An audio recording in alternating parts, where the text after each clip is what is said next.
Hello everyone, I'm back. This is Miss A again from PhilFlag.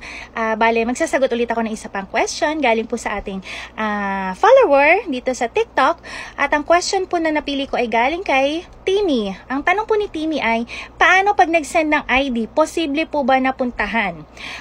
Timmy, I assume na yung sinasabi nyo nag-send ng ID sa inyo is sa email, tama? Yung parang payment reminder nila na magbayad ka na, hawak yung ID mo na naka-selfie with your ID.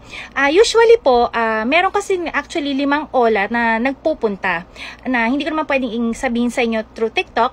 You can PM me naman, or pagka nagkausap tayo sa Messenger, pwede kong sabihin sa inyo kung ano-ano yung OLA na yon. Anyway, lagi ko po sinasabi na kung ma-house visit man po kayo ng OLA, hindi po nakakatakot ang house visitation dahil kasi yan po talagang hinihintay natin, ang magkaroon ng legal settlement personally sa kanila.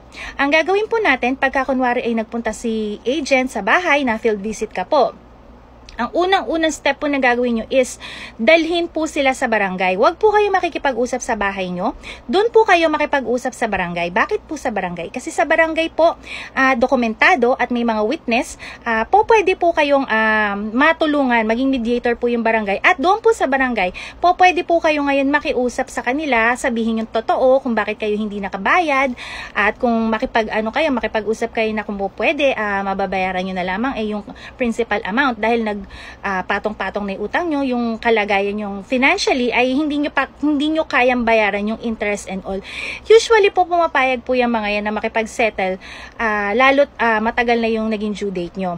Pero tatandaan lamang po, kung kayo ay makikipag-settle dun sa barangay, dun din po kayo magbabayad personally sa kanila. Mas okay po kung sa office, pero I doubt kung isasama po nila kayo sa office. Pero if ever man po na pumayag po sila sa barangay, dun po kayo makipag-settle, kailangan lang po ninyong hingin sa kanila.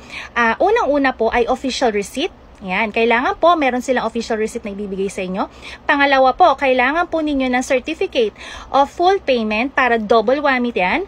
Meron ka ng OR, meron ka pang certificate of full payment. And pangatlo po, kailangan po makita nyo na mag-reflect po yung payment ninyo na wala na po sa system nila. And pang-apat, usually optional lang po ito kasi iilang OLA lang po ang nag-aalok ng ganitong service, is yung record deletion. Pwede po kayo mag-request sa kanila na i-delete na po yung information nyo, like yung address mo, cellphone number mo, and yung mga IDs na pinasa mo sa kanila. Usually yung ibang OLA po merong ganyan, pero yung iba po wala. So if ever man optional, pwede po kayo mag-request sa kanila ng record deletion. So yung mga natatakot po sa field visitation, sa house visit ng OLA sa inyo, hindi po nakakatakot yan dahil yan po ang iniintay natin.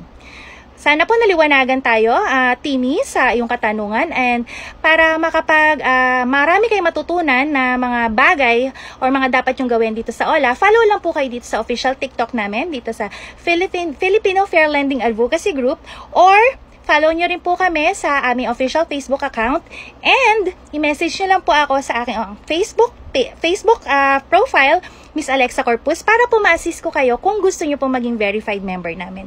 Maraming salamat po, ka PhilFlag. Bye!